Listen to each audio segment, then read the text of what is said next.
Placing the screen at the right distance is essential to avoid forward head posture. And those of you who follow my videos regularly know that forward head posture is what I call the mother of all neck pains and headaches. It can lead to super serious conditions, potentially leading to permanent invalidity.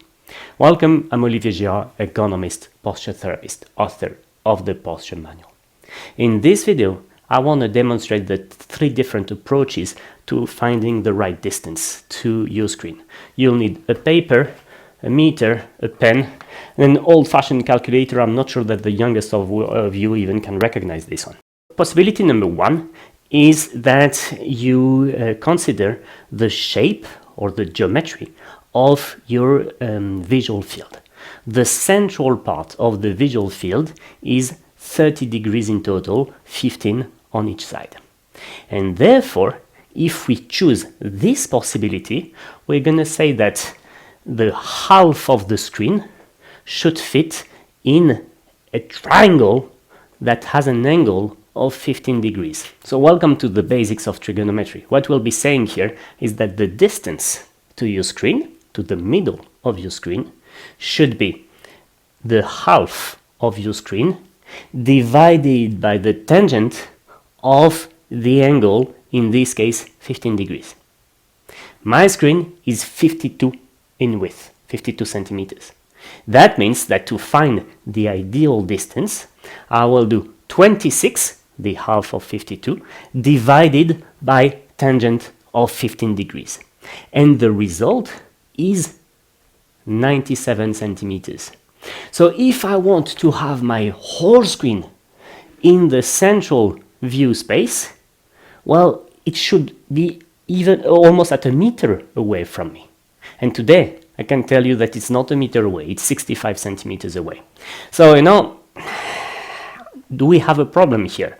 Well, it depends, because actually when you work, say, on Word, for example, what you need to be in the central view space is not really the whole screen, is the width of the document. All right, so it's basically an A4 page. And if I do the same calculation with this Word document, which is this time 26 in width, so I do distance equals 13, the half of 26, divided by tangent of 15 degrees, and the result is 48 centimeters. So to view this whole Word page in my central view space, now I need the screen to only be at 48 centimeters. This is more reasonable, but you see that it works well on Word. It's more problematic when you have a wide Excel table. And I'm only talking here about a single screen. So just imagine the problem that you may have if you have a dual screen. So you see, this method is about trying to find the right distance to limit neck rotation. And if you ever use that with the double screen configuration, you'll realize that your 2 screens are always too close to you. This is why I usually recommend a curved screen rather than 2 ones, because a curved screen can be used as a single screen or as 2 screens really when you need it. Now let's look at the second approach. The second approach looks at the physiology of your eye. The distance to the screen should be the height of the smallest font, E, A, U, O, multiplied by 155. It's based on the same trigonometric analysis, okay? Now on my screen here, an E is my smallest font and is 3 millimeters high. So if I do 3 multiplied by 155, I arrived at more or less the same result as before, which is a viewing distance at 47 centimeters. And what you see using this formula is that software developers have a massive impact on visual ergonomics, because if they put too much information on the screen, well, the font size gets smaller, which means that you have to bring the screen closer to you.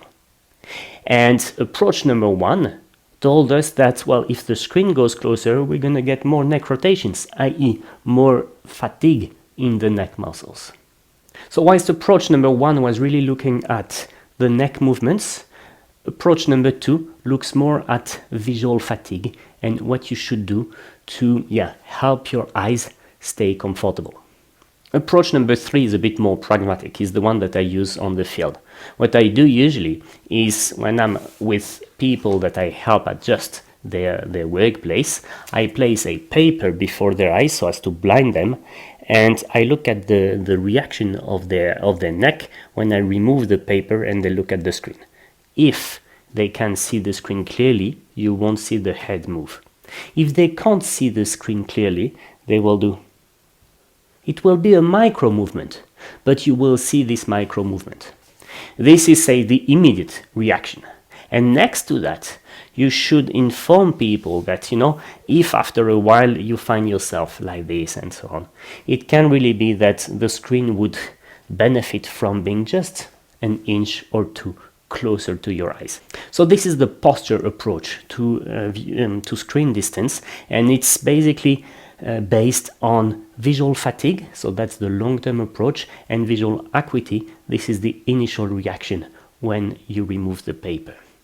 Some other approaches that you find in the brochures and things will tell you, well, put the screen at arm distance and things, but these are just shortcuts. Just tell me the relationship between screen size, font size, visual acuity, and arm length. There's none, So arm length is just something that you'll find here and there, but it's not the scientific approach to viewing distance.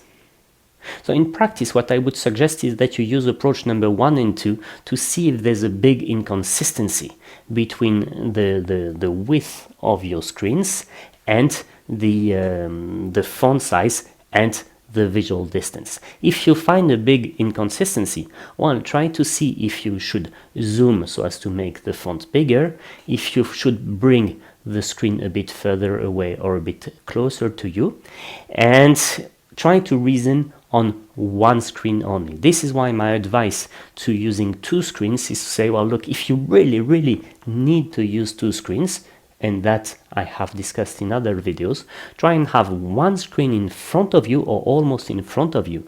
So that's 80-90% of the time when you work on this main screen, your posture is symmetric. And the rest of the time, you put the secondary screen on the side of your dominant eye so as to reduce the neck rotations. If you have any question on this nerdy approach, well, feel free to put a comment below, and bear in mind the 20-20 rule is wherever the visual distance, the font size, wherever you want, you need to take a 20 seconds break every 20 minutes by looking 20 meters away. This is to relax the eye muscles.